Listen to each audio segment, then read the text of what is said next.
This is the control register video. There are 32 control registers for the main program. Each one ends in a lowercase m. There are 32 control registers for each subprogram. They all end in lowercase s. The main program control registers can be used by any program. However, the subprogram control registers can only be used by the subprogram you're in.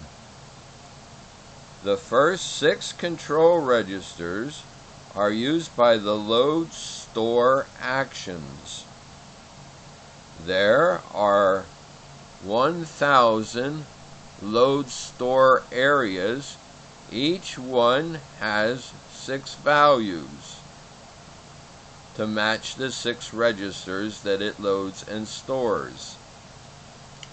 Over here is an example of a routine that uses load and store.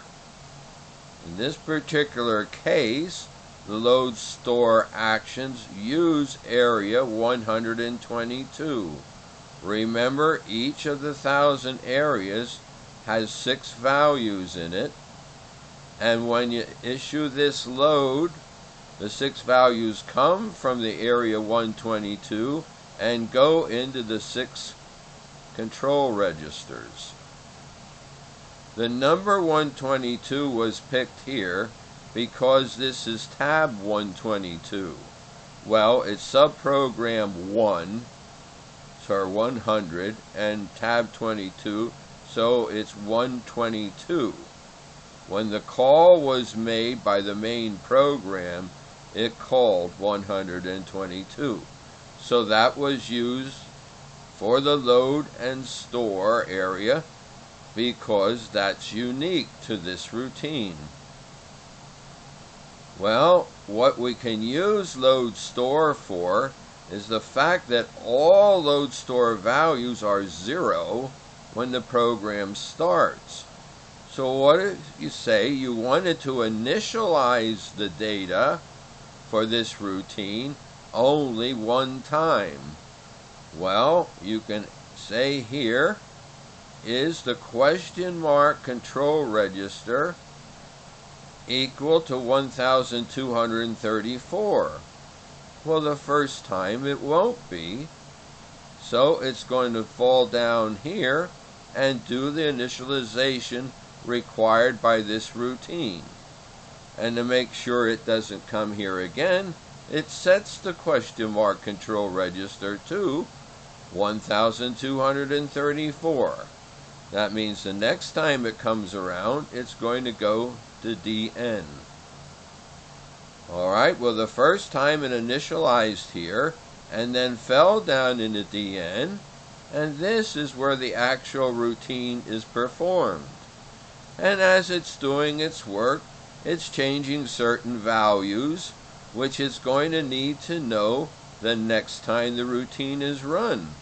So it puts those values in the special registers, and then they are stored at 122. So that the next time the main program calls this routine, it's going to load those special values back into these control registers. That is the load and store actions. Here are the 6 of them, the 6 registers that get loaded and stored. Well, we come down here to control register L.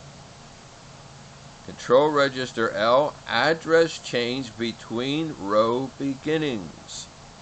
You can store all the data for the matrix in one list if you space out the rows. Say your matrix could have at most 20 values in a row. Well, then you could say the first row starts at 0, the second row could start at offset 20, The next one could start at offset 40, and so on. You tell the action that the rows are 20 offsets apart by putting the value in L. The M control register is for the number of columns for the actions box T and box N.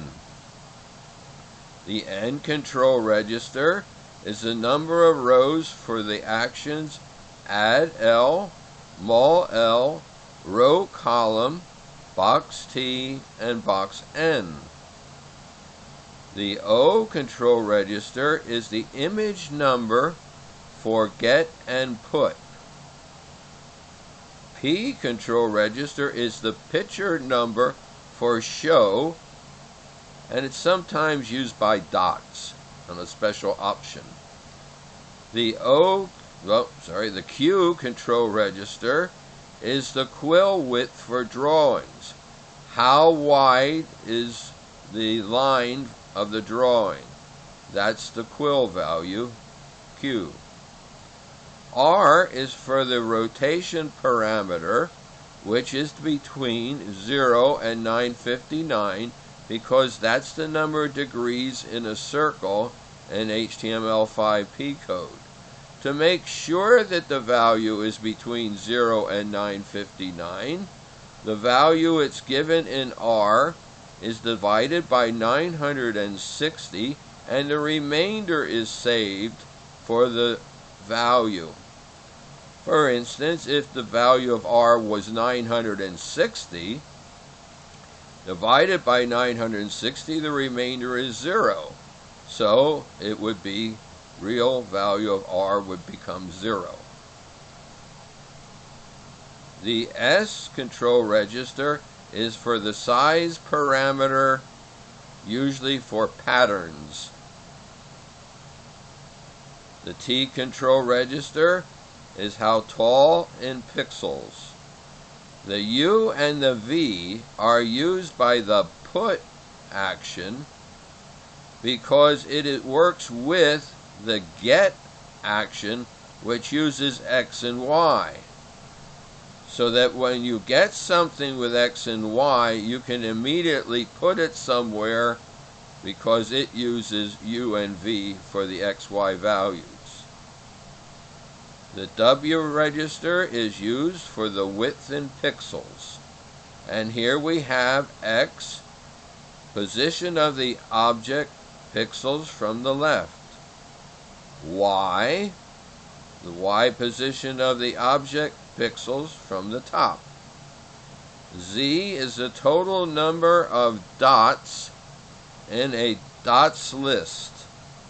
Well, that is all of the registers that are control registers, and this is the end of the control register video.